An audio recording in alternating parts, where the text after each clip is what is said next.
ఈరోజు ఈ సమావేశంలో ఇక్కడికి విచ్చేసినటువంటి మీ అందరికీ నేను 4-5 సూచనలు ఇవ్వాలనుకున్నాను. మన ఉద్దేశం స్వాతంత్రం వచ్చినప్పటి నుంచి హక్కుల కోసం మాత్రమే పోరాడాము, హక్కులను సాధించాము. కానీ ఇప్పుడు హక్కుల కోసం పోరాడాల్సినటువంటి సమయం కాదు, కొట్టాల్సింది రాజ్యాధికారం.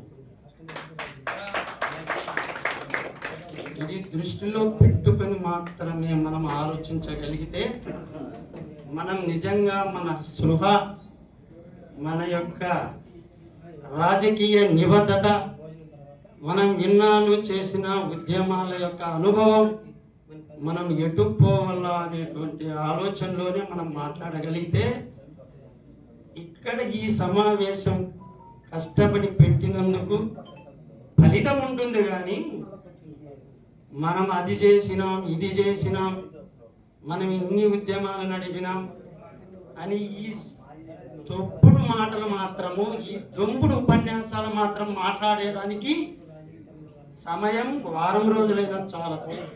దయచేసి నేను ఇచ్చే ఈ సూచన మీరు ప్రతి ఒక్కరూ మైకు తీసుకొని మీ యొక్క సూచనలు ఇవ్వండి. ఈ సూచనలన్నింటినీ కేంద్రీకరించి మనం ఎలా ముందు పోవాలా అనేటువంటి విషయాన్ని పెద్దలు ఇక్కడ ఉన్నారు, వారు నిర్మాణం చేసి మన ముందుకు ఎలా పోవాలనేటువంటి ఆలోచన మన ముందర పెడతారు. దీన్ని గుర్తించుకోవాల్సినటువంటి అవసరం ఉందని చెప్పేసి నేను మొట్టమొదటిసారిగా తెలియజేసుకుంటూ నా యొక్క సూచనలు మాత్రం నేను ఇవ్వాలనుకున్నాను.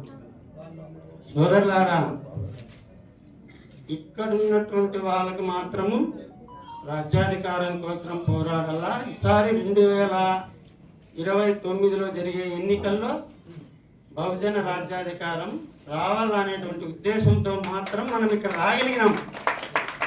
కానీ మన ఎన్నుకున్నటువంటి అశేషమైన కోట్లాది జనాలు మన ఎంట వస్తారా, మనము తీసుకుపోగలుగుతామా వాళ్ళని అనేటువంటి సత్తా మనకు ఉందా లేదా?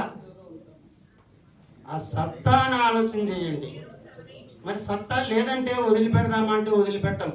ఆ సత్తాని ఏ విధంగా మనం తీసుకురావాలనేటువంటి విషయం మీద ఆలోచన చేసినప్పుడే బాగుంటుంది. ముఖ్యంగా రాజకీయ పార్టీలు, అగ్రవర్ణాల వారి చేతుల్లో ఉన్నటువంటి రాజకీయ పార్టీలు ఉన్నంత కాలము ఆ రాజకీయ పార్టీలో మన సరుకు, మనమైతే ఎస్సీ ఎస్టీ బీసీలని గర్వంగా మన వాళ్ళని చెప్పుకుంటున్నటువంటి వాళ్ళు ఆ యొక్క పార్టీల్లో కార్యకర్తలు గాను, నాయకులు గాను, ఇంకా వీళ్ళైతే ఎమ్మెల్యేలు గాను ఉన్నారు.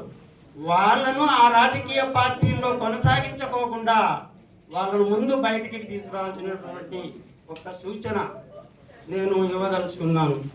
వారు ఎందుకు వస్తారు, రారు, వాళ్ళ ప్రయోజనాలు వాళ్ళకు ఉంటాయి. కాబట్టి అగ్రవర్ణాల రాజకీయ పార్టీల్లో బీసీ ఎస్సీ ఎస్టీలు పల్లకీలు మోయడమే కాదు, ఆ పార్టీలో టికెట్ను అడిగి ఆ పార్టీలో పోటీ చేయకుండా చేయడానికి కూడా మనం మన వైపును తీసుకొని రాగలిగితే మన సరుకు మన వెనక వస్తుంది. కానీ మన సరుకును వాళ్ళ దగ్గర పెట్టి మనం విస్తృత వ్యాపారం చేసే ఇక్కడ వ్యాపారం జరగదు. కాబట్టి బహుజనులు, ఎస్సీ ఎస్టీలు అగ్రవర్ణాల వారి పార్టీల్లో ఉన్నారు. కాబట్టి కావలసినటువంటి సరుకంతా అక్కడ ఉండి మనం మాత్రమే మాట్లాడుకోగలిగితే అది సాధ్యం కాదని చెప్పేసి ఈ సూచన ఏ విధంగా తీసుకుంటారో మేధావులు తీసుకొని అగ్రవర్ణాల రాజకీయ పార్టీల్లో ఉన్నటువంటి బీసీ ఎస్సీ ఎస్టీలందరూ బయటికి వచ్చే విధంగా మన జేఏసీ తరపున పోటీ చేసే విధంగా చర్యలు తీసుకోవాలని చెప్పేసి ఈ యొక్క సూచనను నేను ఇవ్వదలుచుకున్నాను.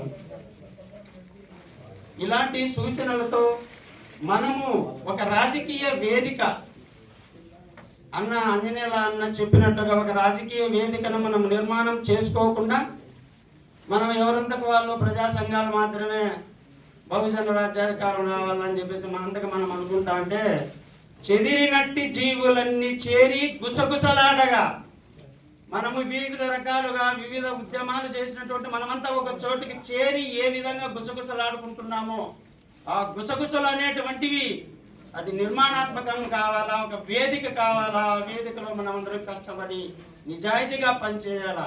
నిజాయితీ అంటే నేనేందో నాకు మైక్ ఇస్తే 4 మాటలు గొప్పగా మాట్లాడినాను, ఇది నా గొప్పతనం అని నేను అనుకుంటే కాదు.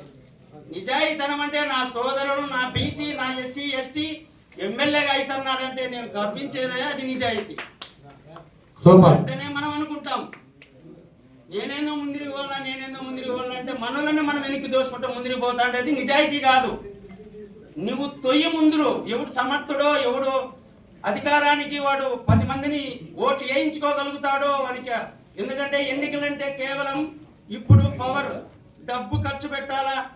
అందులో ఏవిఎంలు అనేటువంటివి భయంకరమైనటువంటి భయాన్ని కలిగిస్తాయి. ఎన్నికలంటే ఇవన్నింటినీ మనం తట్టుకోవాలంటే మనలో ఎవరు సమర్థుడో వాడిని మనం ముందు పెట్టుకున్నాం. ప్రతి నియోజకవర్గంలోనూ మనకు ఒక నమ్మకాన్ని కలిగిస్తాం.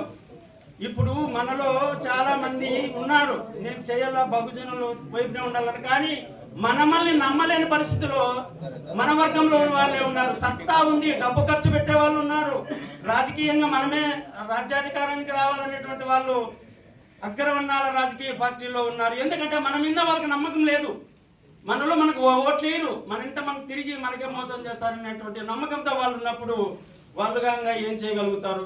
కాబట్టి ఇలాంటి సూక్ష్మమైనటువంటి ఎన్నికలకు కావలసినటువంటి ప్రక్రియను, ఎన్నికల్లో ఏ విధంగా మనము తీసుకురావాలా, పోటీ చేయాలా, ఏ విధంగా మనల్ని నిలబెట్టుకోవాలనేటువంటి ఆలోచనలు కూడా మనము తీసుకోవాల్సిన అవసరం ఉంది. ఎందుకంటే సబ్జెక్టు పరంగా అందరూ అన్నీ తెలుసు, సామాజిక పరంగా, కానీ ఎన్నికలు తంతు అనేటువంటివి మనం ఆడకపోతే రాజ్యాధికారానికి పవర్కి రాలేము. కాబట్టి ఏ విధంగా రావాలో ఆ విషయాన్ని ఆలోచన చేసి సూచనలు ఇవ్వాల్సిందిగా కోరుకుంటున్నాను. కాబట్టి నేను లాస్ట్లో జేఏసీ జాయింట్ యాక్షన్ కమిటీ అనేటువంటిది ఒక రాజకీయ పార్టీగా ప్రకటించి ఇప్పటి నుంచినే ఒక నియోజకవర్గాన్ని కేంద్రీకృతంగా, ఒక జిల్లాని కేంద్రీకృతంగా ఎక్కుకుంటూ గెలిపించుకుంటూ ముందుకు పోయి 1 సంవత్సరమా 10 సంవత్సరాల 20 సంవత్సరాల అబ్రహం లింకన్ ప్రెసిడెంట్ గా 12 సార్లు పోటీ చేసి 11సారి ప్రెసిడెంట్ గా గెలిచినాడు.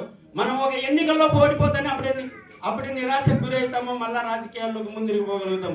అలా కాదు, ఓటమే మనం మెట్టుగా భావించుకొని ముందుకు పోయి ఈ రోజు 2029లో ఎమ్మెల్యేగా పోటీ చేసి జేఏసీ తరఫున ఓడిపోయిన వ్యక్తి మళ్ళా 5 ఏళ్ళకైనా పోటీ చేసి గెలుస్తాననేటువంటి నమ్మకంతో మనమంతా బహుజనులు ముందుకు వెళ్ళాలనేటువంటి ఆలోచన నింపాలా అని చెప్పేసి నేను తెలియజేసుకుంటున్నాను. ఇది సూచన మాత్రమే, ఉపన్యాసం కాదు.